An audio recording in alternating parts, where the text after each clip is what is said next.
welcome back to the broadcast. Well, money is definitely an interesting topic, isn't it? It can be especially challenging when your financial planning gets off track. So how do you keep your ideas intact when we're moving into the new year of 2014? Well, don't worry, because we've got Bill Dendy from Elite Financial Management, and he's got some simple and definitely cost-effective ideas for you to stay on track financially. Welcome. It's good to see you again. And it is good to be here. And just like everybody's going to the gym now, and they're doing all their financial resolutions for the year, financial resolutions tend to lead the top of that list too. I know, and well, you just asked me in the commercial break if I had made any, and I told you my biggest resolution this year is just to kind of getting 2013 was a good year for me financially, and so I think moving into 2014 I need to prepare better of how am I going to spend it, what am I going to donate money to, what am I going to invest in, and I was telling you my taxes. Taxes are going to be a big deal for a lot of people this year. Yeah. Because this year, for the first time, people are going to see what happens when the Bush tax cuts all go away and the new taxes start hitting us. People are going to probably pay more in taxes than they've ever paid the last 15 years with the same income. So how could we prepare? Is there a way to prepare for paying more taxes? Like, so do we need to maybe spend the next 3 months kind of putting some additional money back because we might end up owing more when we typically get money back? Exactly, and I think it's going to be April for a lot of people before they realize how extreme the new taxes are going to be to them. So we've got 90 days to whip our finances into shape. For those of us who get a little bit more ahead of that, we want to do it before the accountant puts the numbers in the blocks. And one of those things would be you can still contribute to those IRAs and Roth IRAs. Okay. And for the next year, start doing some planning ahead of time. It may be still a good year to do a Roth conversion. The law still allows people, regardless of income, to be able to convert their traditional IRAs into Roths. Okay. Now, it means pay tax this year to not pay taxes in the future. Right, so you're kind of preparing for next year's taxes. That's right, and it depends on what your taxes will be in the future years. Okay. But additionally, know what's important to you financially, because different people are going to have different financial goals. Right. For some people, their big deal is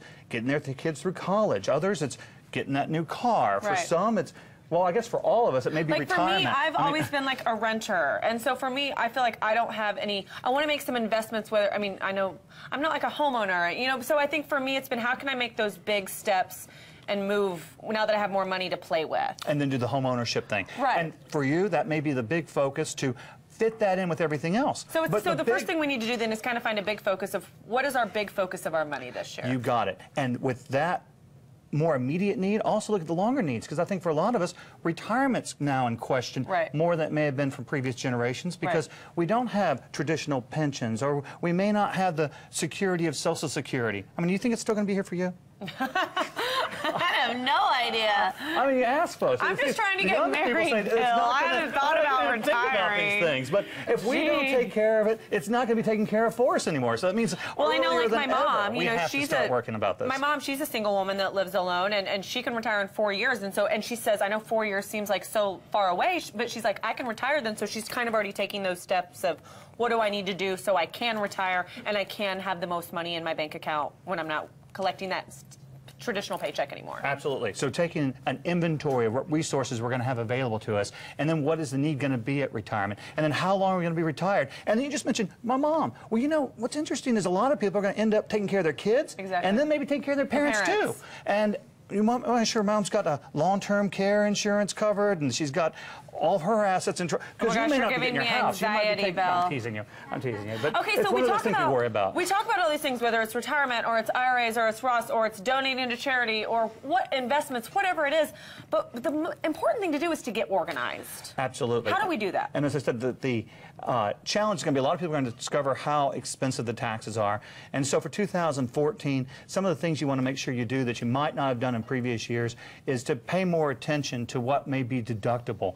Don't lose those deductions. A lot of people leave deductions on the table because they just don't keep track of what is deductible or not. And for some, before you have the home, taking the standard deduction may be fine. Right. But once you start having that interest expense for the mortgage as well as the taxes, property taxes, itemizing might make more sense. But there are other strategies such as doubling up in some years, because as a cash basis taxpayer, you get to take a deduction in the year you make a payment, not a deduction for a year in which the payment was made for. Right. So people are going to wait till January 31st to make their payments for their property tax, but come next December they can do it again. So you can double up in 2014. And I think that might be advantageous. Right, and I think a way to kind of rein all this in is just to get help and reach out to people like you who can help us kind of pull in all those different areas that we do kind of need some focus on. Absolutely. In places like Richland College, we're offering a 6-hour retirement planning class at Richland College. I mean,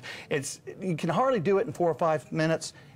3, 6 hours, that's one of the ways to do it. Quick way. Thank you. So many great tips as we're all getting our finances in order and for leading into the new year. Thank you so much. God bless you. You guys, and when we come back, we are switching gears with Bill, and we're focusing on how to get your finances together to support that future college student. I haven't even had babies, and I probably should listen to this. Okay, you guys, it's never too early or late to put those ideas in motion.